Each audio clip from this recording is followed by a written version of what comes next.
Today we're sitting down with Andrew Brown, Senior Financial Advisor at IWP, talking about one of the more powerful retirement planning opportunities available to Australians aged 55 and over, the downsizer contribution. For many people, the family home is their largest asset, but historically it's been difficult to turn some of that value into retirement income. Downsizer contributions can change that, but only if the rules are understood and the timing is right. So, Andrew, you've written this article about the downsizer contribution, and I think we hear it a little bit in the media. It's in the fin a bit, but I think it's important for, I guess, our clients and the people that are following us to understand exactly what it is, how it works, and you've taken on the task of writing about it. What we found, and I'm sure what you found, is actually there's a few little idiosyncrasies that go as part of it, isn't there? Yeah, look, and it's one of those things that has been in place for a while now. Yeah. I couldn't tell you how many years, but it has been around for a little while. The age eligibility has been reduced. I think it started at 65 right. and then Was too. 60 and then a couple of years ago dropped further to 55. 55, yeah. So perhaps that's opened the door a lot more recently. Yeah, it has. But you're right, it does get bandied around a lot, and perhaps people may not quite fully understand the intricacies of it. And I think also too, I mean, in Australia, and we talk about house prices a lot, right? So the value of people's homes in Australia has considerably increased, and it becomes, and we see it all the time, clients who are thinking about retiring, they'll come in and they'll say, well, here's my financial position, and their home makes up a large part of that. And so I think also too that as it's because such a large part of it, people can sell and downsize and then move into a different home and take out some of the equity and that sort of thing to be able to top up their super. So it is asked about a lot, and that's a strategy that a lot of people talk about, don't they? Yeah, and they're quite comfortable to build that in to some forward projections around some form of release of equity. Yeah. Look, the important thing is it's called a downsizer contribution, but you can upsize. Yeah. You don't have to downsize. You don't have to buy a smaller place. You can physically upsize. Yeah. It's all about, so the mechanism allows you to make the contribution to super. Yeah. How you facilitate that can be quite flexible. So you may not have, you might have a changeover. You might change in the family home, and that might bring about no release in equity. So you go, okay, well, how can I make a downsizer contribution? Yep. But you could, if you've met a conditional release, so you're past the age of 60 and retired, or past the age of 65. Yep. You can do what's called a recontribution strategy, or you could use funds from somewhere else as long as you've met the eligibility criteria. So there's lots of different strategies we can use around this, which is kind of the exciting part, right? But it allows you to be able to get more money into super, and the reason you want to do that is you get tax-free earnings at the moment, haven't seen the budget yet, and tax-free drawings and all those wonderful things that have been in super for years. But what are the rules? What are the rules? I guess that's the key question. So I guess there's a number of different qualifying rules or eligibility criteria around being able to make the contribution. First and foremost, you have to have owned the property for 10 years. Okay. At least 10 years. So that's typically defined as settlement date on acquisition to settlement date on sale. Is it? Okay. Yeah. Yep. So unfortunately, if it's 9.5 years, you don't meet the criteria. You miss out. So there's some important planning considerations if you are thinking about that in that scenario. So that 10 years, it has to have been your primary residence at some point in that 10 years. So it doesn't have to be your PR at the time of sale. Okay. It could be investment property that used to be your primary residence. Yeah. That will still qualify. Yeah. So as long as you've had it for 10 years and you've lived in it at some point. So to that point, it has to meet the capital gains tax exemption criteria, either in full or in part. Yep. Okay, that makes sense to me. Yep. You've already touched on this, but you've got to be 55 or older to make the contribution. So if you're a couple and one's 55 and one's 53, only the one that's 55 can make the contribution. Yep. And you have to make the contribution within 90 days of settlement. Of settlement. Yeah. Right. Okay. Yeah. So that also requires some planning too, doesn't it? It does. Because that's I mean, it's 3 months, so it's a time frame. Yeah. But you need to have, you've got to have all your I's dotted and your T's crossed. Yes. Had to think Always. about that. Yes. No, I'm the same. Yeah. Yeah, right. Okay. Well, that's interesting. So if someone was, I don't know, let's say that they'd lived in the property for maybe 5 or 6 years, and then they bought another property, and they went and lived in that. So they haven't been there for the full 10 years, haven't physically lived there. And then it's another 10 years down the track, and then they sell the first property. Yeah. So what I'm hearing you say is that you could then use the downsize, that would qualify as the downsizer contribution because a period of time. It met the CGT exemption for principal properties. Yeah. Principal place residence. Yep. Okay. Yeah. And that applies even if so the contribution amount so you're allowed to put in 300,000 each through that process. Each. So a couple 300,000 each. The fact that you've met the 10-year ownership period, but yes, say lived in it for half the time, it's not then prorated. So the contribution is either 0 or 300. Yeah. Also subject to sale proceeds. So you can't put in more than what you've sold the property You for. can put in between 0 and 300 though, can't you? Yeah. So if you wanted to get a bit more out. Yeah. Something you mentioned before, which is fascinating to me, is the fact that you can also upsize. Yes. So explain exactly what that kind of looks like and what that means. Yeah, so it means so through that process you might you might be able to financially afford a place that's more expensive than the place you were selling. Yeah. You've met all the criteria to be able to make the downsizer contribution that we've just discussed. Okay, you may not have the actual you may not have the surplus capital or the cash available, because all this depends on having access to the your money. financial position, that's of course. Yeah. But what you can still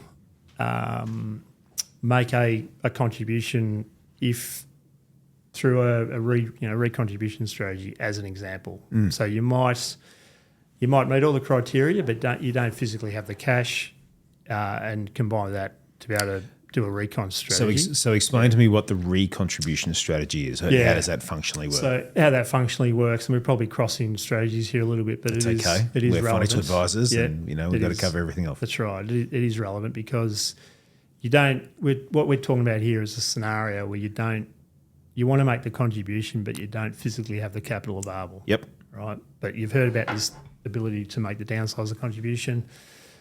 You like what it sounds. You're looking at ways to optimise your superannuation. Yeah. So what a recontribution strategy does, that allows you to, if you met a conditional release, as I touched on before, allows you to withdraw money out of super, and you can put it back into super, or you can put it into a spouse's super. Yep. And if you're using that as a downsizer ability, you could put.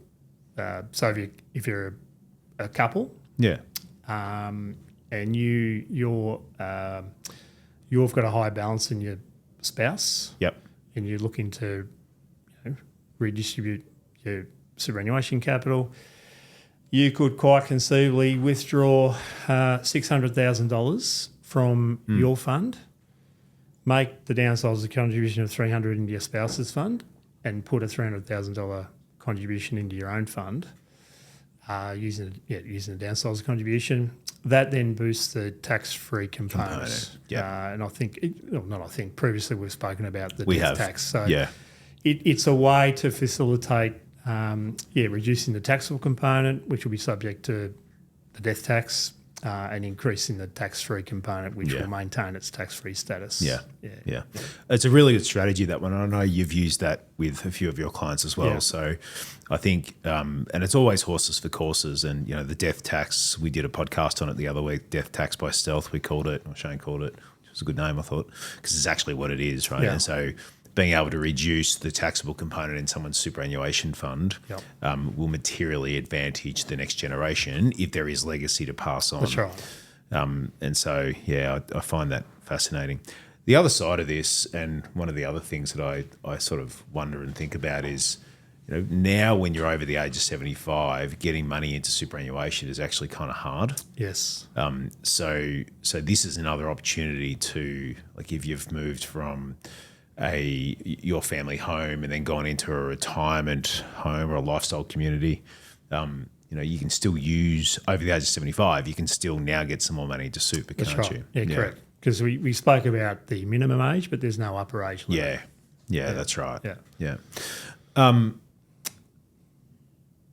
We often make assumptions as financial advisors, and we talk a lot about boosting superannuation. And I think it's probably, and we talk about it because we know about it, and it makes sense intrinsically to us. But maybe it's worth us spending a bit of time as to why you'd actually want to boost your super.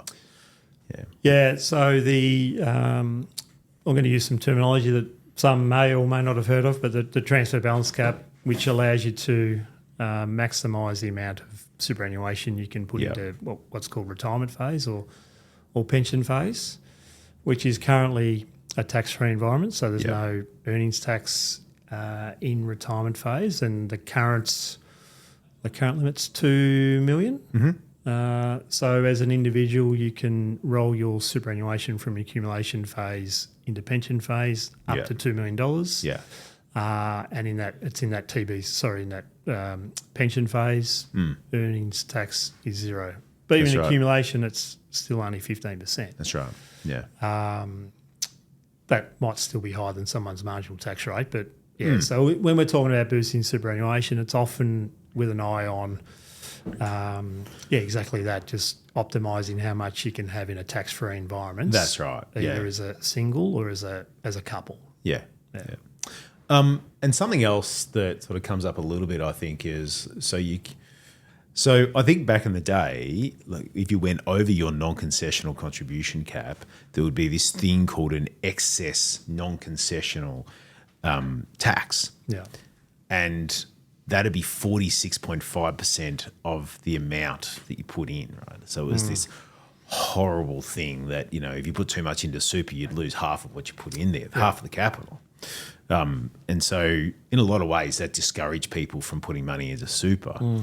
So my question is, can you make a non-concessional contribution to super if you're eligible to do so, and then also make the downsizer contribution as well? You can, yeah. So it is if you're in that position where you've met the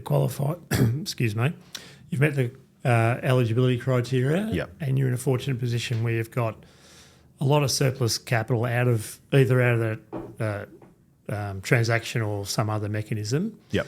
You can use the non-concessional contribution amounts, including using the bring forward rule. Obviously, all subject to, again, you're under your balance meet the criteria. Certain limit. So you can, for all intents and purposes, if you did that pre-30 June this year, and that was in play, you could. And you haven't used a downside, you haven't used a bring forward rule before, you'd put 360 in each as a non-concessional contribution, as well as the 300,000 each for downsizer contributions. It's a lot of money you can put in a super in a short space of time. Just adding that up in my head, that's 720 plus the 300 is 1.02. It's $1.32 million. A lot of money.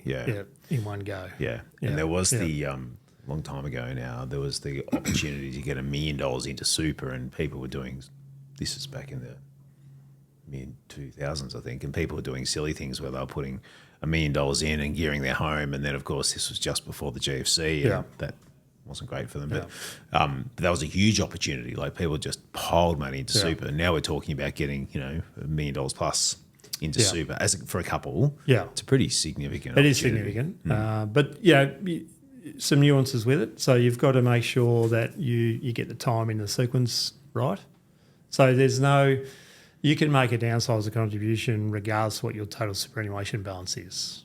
So you might have $2 million in super or $2.5 million in super. Right. Ordinarily, that would preclude you from making a non-concessional contribution.